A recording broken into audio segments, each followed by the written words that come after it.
Everyone, welcome back to our YouTube channel. आज के हमारे इस वीडियो में हम पढ़ने जा रहे हैं आनंदवर्धन का ध्वनि सिद्धांत। इससे पहले हमने लॉन्जाइनस का उदात्त सिद्धांत पढ़ लिया है। तो चलिए हम बिना देरी किए वीडियो को शुरू करते हैं। आनंदवर्धन का ध्वनि सिद्धांत।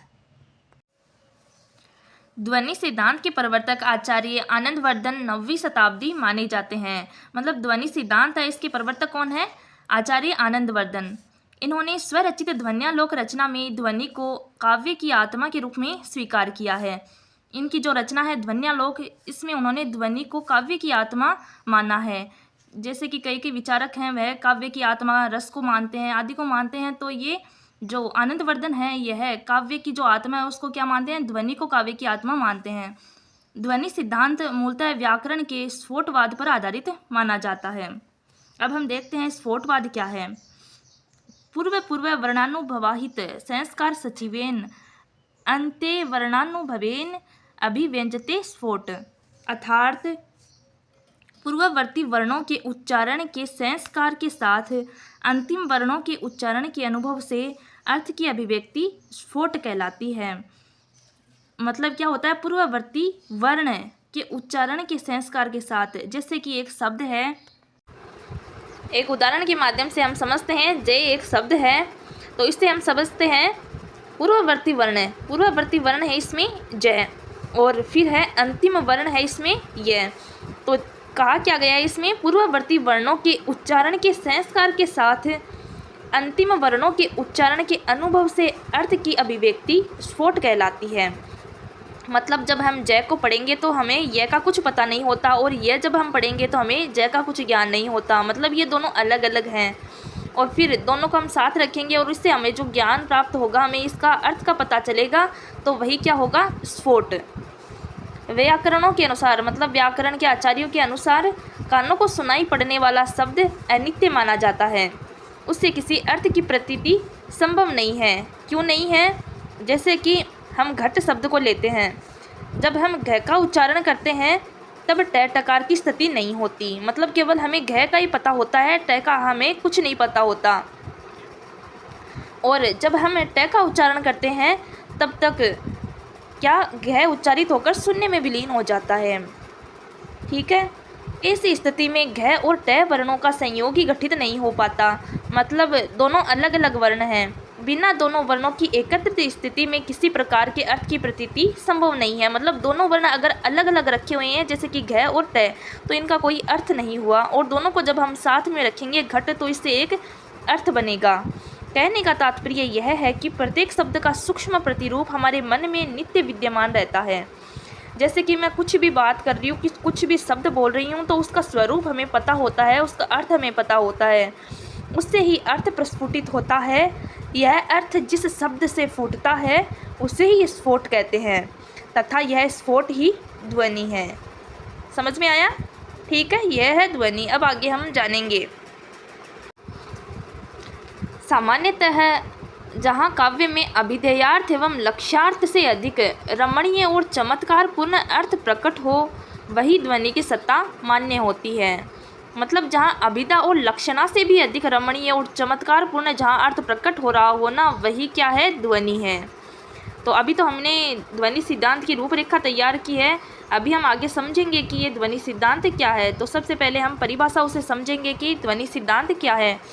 तो सबसे पहले हम देखेंगे आचार्य रामचंद्र तिवारी के अनुसार, जिस प्रकार किसी सौंदर्य के अंग प्रत्यंग के सौंदर्य से भिन्न लावण्य की पृथक सत्ता विद्यमान रहती है, उसी प्रकार महाकवियों की वाणी में वाच्य अर्थ से भिन्न, यानी अभिधा से भिन्न कुछ चमत्कारपूर्ण अर्थ प्रतीयमान होता है। यही प्रतीयमान अर्थ ध्वनि है। ठीक है, मतलब कुछ चमत्कारपूर्ण अर्थ निकलता है उससे। जैसे कि एक पंक्ति है कि उठ जाओ जाग जाओ, तो इससे जब हम अभिधेयार्थ से अर्थ निकालते हैं तो इसका मतलब क्या होगा? कि जाग जाओ, सिंपल सी बात है, उठ जाओ। और जब हम उसका एक चमत्कारपूर्ण अर्थ निकालते हैं तो उससे क्या होगा? उसका मतलब क्या होगा? कि तुम मेहनत करो, सोए मत रहो, उठो जागो और मेहनत करो, आगे बढ़ो। ठीक है, तो उससे एक अलग ही अर्थ निकल रहा है, चमत्कारपूर्ण अर्थ निकल रहा है। तो उसी को क्या बताया है? ध्वनि बताया गया है। फिर दूसरे हैं डॉक्टर भागीरथ मिश्र। उनके अनुसार जिस प्रकार शब्द से अलग अलग वर्णों के उच्चारण से अर्थ की अभिव्यक्ति नहीं होती, उसी प्रकार अभिधा या लक्षणा के द्वारा भी संपूर्ण अर्थ और विशेष रूप से मार्मिक अर्थ की अभिव्यक्ति नहीं होती। जैसे कि अलग अलग वर्ण है, किसी का नाम है जैसे कि रा, के, शय, तो हम ऐसे जैसे कि अलग अलग उनका उच्चारण करेंगे तो हमें उसके अर्थ का ज्ञान नहीं होगा। ठीक है, उसी प्रकार अभिधा और लक्षणा है, उनके द्वारा भी हम संपूर्ण अर्थ का जो मार्मिक अर्थ है वह नहीं जान पाएंगे, मार्मिक अर्थ की अभिव्यक्ति नहीं होगी। और यह जो मार्मिक अर्थ है व्यंजना के द्वारा प्राप्त होता है, मतलब तीसरा अर्थ निकलता है। अभिधा और लक्षणा के उपरांत व्यंजना से उत्पन्न होने वाला चमत्कारिक अर्थ ही क्या है? ध्वनि है। मतलब एक चमत्कारिक अर्थ ही निकलता है जो न ही तो अभिधा के द्वारा समझ में आता है और न ही लक्षणा के द्वारा, वह एक व्यंजना है। ठीक है, फिर तीसरे हैं आचार्य आनंदवर्धन के अनुसार। आनंदवर्धन खुद क्या बोलते हैं ध्वनि के बारे में? तो ध्वनि काव्य वह विशिष्ट प्रकार का काव्य है जिसमें शब्द और अर्थ अपने स्वरूप को छिपाए हुए उस अर्थ को अभिव्यक्त करते हैं जो काव्य का परम रहस्य है। अतः यह विशिष्ट का उत्तम काव्य है। तो मतलब कहना ये चाहते हैं कि शब्द और अर्थ है ना, वो दोनों अपने स्वरूप को छिपाए हुए रहते हैं और एक दूसरा ही अर्थ निकलता है उसका, जो रहस्य है परम काव्य का, तो वही है क्या है? ध्वनि। ठीक है। चौथे आचार्य अभिनव गुप्त के अनुसार जिस प्रकार घंटे का आघात करने से पहले टंकार और फिर मधुर झंकार एक के बाद एक अधिक मधुर निकलती है, उसी प्रकार व्यंग्यार्थ भी ध्वनित होता है। इस प्रकार ध्वनित होने वाला व्यंग्यार्थ जहाँ पर प्रधान होता है वही ध्वनि है।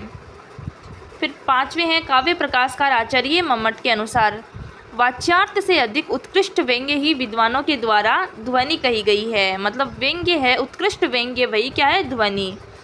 फिर है काव्य के भेद। व्यंजना शब्द शक्ति की प्रधानता के आधार पर ध्वनि सिद्धांत के अंतर्गत ध्वनिवादी आचार्यों के द्वारा काव्य के 3 भेद माने गए हैं।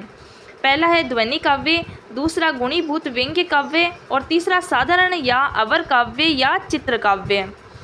तो आज के हमारे इस वीडियो में हमने परिभाषाएं जानी ध्वनि काव्य से संबंधित, और आगे की हमारी इस वीडियो में हम इन तीनों प्रकारों के बारे में जानेंगे। तो वीडियो आपको कैसा लगा कमेंट करके ज़रूर बताइएगा। वीडियो को लाइक, शेयर और चैनल को सब्सक्राइब जरूर करिएगा। धन्यवाद।